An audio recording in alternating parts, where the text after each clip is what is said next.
स्वामी जी, कर्मों के सिद्धांत पर थोड़ी सी बात करते हैं। गीता में श्री कृष्ण ने भी कहा है, निस्वार्थ कर्म पर जोर दिया है। लेकिन अगर हम आजकल का ज़माना देखें तो निस्वार्थ कर्म में लोगों का मन नहीं लगता है। तो पहला सवाल मेरा कि कर्मों का सिद्धांत कैसे काम करता है और हम निस्वार्थ कर्म की तरफ खुद को कैसे आगे बढ़ाएं? गीता में ऐसा कुछ नहीं कहा है कि केवल निस्वार्थी कर्म हो या निष्काम ही कर्म हो। गीता ने निष्काम कर्म की बात भी कही है, पर वो निष्काम कर्म भी ऐसा है जो सबके हित के लिए है। गीता में तो कर्मण्येवाधिकारस्ते मा फलेषु कदाचन। गीता में तो कहा है कि जो कर्म है, अकर्म, कर्म, विकर्म।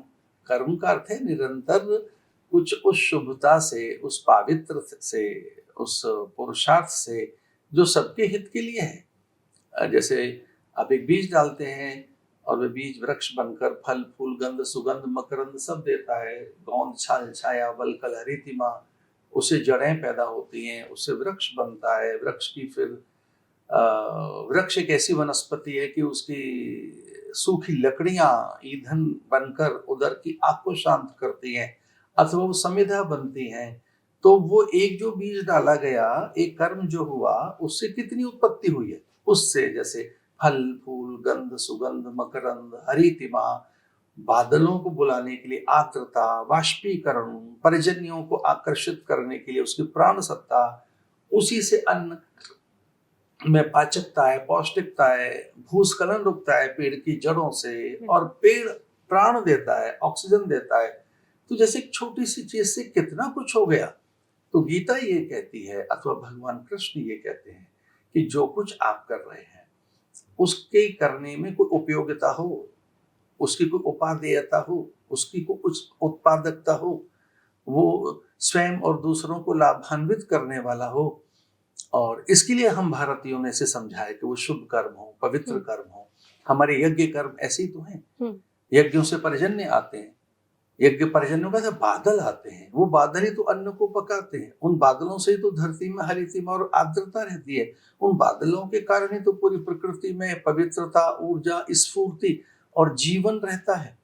तो गीता निस्वार्थ कर्म की बात इस रूप में भी कहती है कि जो कुछ आप कर रहे हैं उससे अन्य लाभान्वित हैं क्या, वह पारमार्थिक कर्म है क्या। तो कुछ निठल्ला न रहे, कुछ ऐसा न करें कि जिससे स्वयं और दूसरों को कोई लाभ न हो।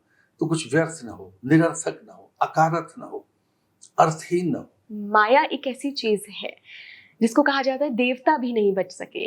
तो मटेरियलिस्टिक चीजों की तरफ माया को एक तरीके से जोड़कर देखा जाता है कि माया संसार में जो है, आप मटेरियलिस्टिक चीजों की तरफ भागेंगे तो फिर एक आम मनुष्य माया से कैसे बाहर आ सकता है जब देवता खुद उसका शिकार हो गए थे? माया के कई रूप हैं, और माया जगत को भी माया कहते हैं, वस्तुओं को भी माया कहते हैं। देह भी आपकी माया ही तो है। ये भगवान ने कहा, गोगोचर जहाँ लग मन जाई, सो सब माया जानो भाई। इंद्रियों से जो कुछ दिखाई दे रहा है, जो हमारे मन बुद्धि से जो कुछ अनुभव में आ रहा है, वो सब माया ही तो है। माया को संस्कृत भाषा में कहते हैं जो नहीं है, और वो जो दिखती है, जो नहीं है।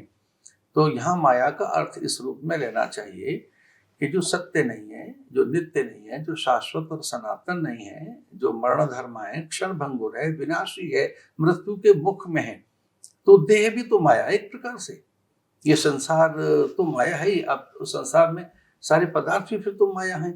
तो माया का अर्थ केवल माया भ्रम नहीं है, केवल माया छल नहीं है, केवल माया दुख नहीं है। माया व्यवहार की भी एक इकाई है, माया व्यवहार के लिए भी है। तो हम भारतीयों ने माया को कभी कभी एक रूप में ही समझाया है कि वो तो पर्दा है, भ्रम है, या ठगनी है। जैसे कबीर ने कहा, माया महा ठगनी हम जानी।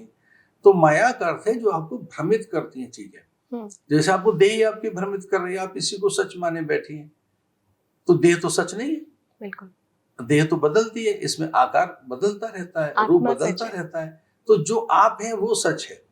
तो माया का अर्थ ये है जिसमें परिवर्तन है, जिसकी अवस्थाओं में, भूमिकाओं में, रंग रूप में जो प्रासंगिक नहीं है, जो समीचीन नहीं है, जो बदलती रहती है, जिसका रंग रूप बदलता रहता है, वो तो देह का भी है, वो तो वस्तुओं का भी है, वो तो हमारे काल का भी है कि अब दोपहर है, ये सांझ हो जाएगी, फिर सांझ रात हो जाएगी, रात फिर प्रभात हो जाएगी, और फिर से बदलती रहेंगी चीजें।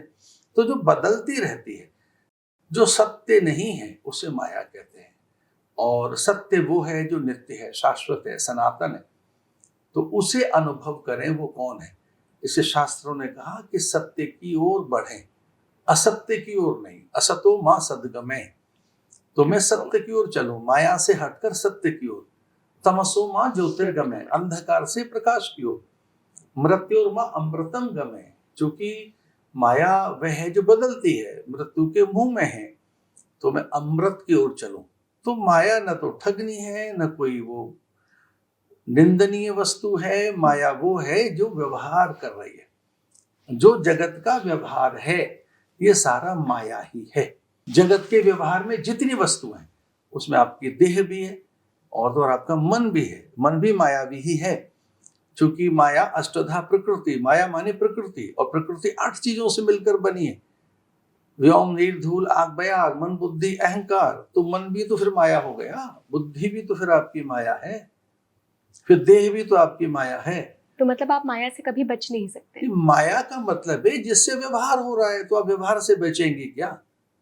आप सोच विचार से बचेंगे क्या? खाने पीने से बचेंगे क्या? आप पढ़ने लिखने से बचेंगे क्या? आप जो व्यवहार कर रही हैं, वाणी व्यवहार भी माया है। जो आप बात कर रही हैं, जो संवाद कर रही हैं, ये भी तो माया है। तो मतलब माया को जिस रूप तो में माया पेश माने किया जाता व्यवहार, माया माने जिससे व्यवहार हो रहा है। और व्यवहार किन किन चीजों से हो रहा है? धरती, अंबर, अग्नि, जल, वायु, निहारिका, नक्षत्रों से।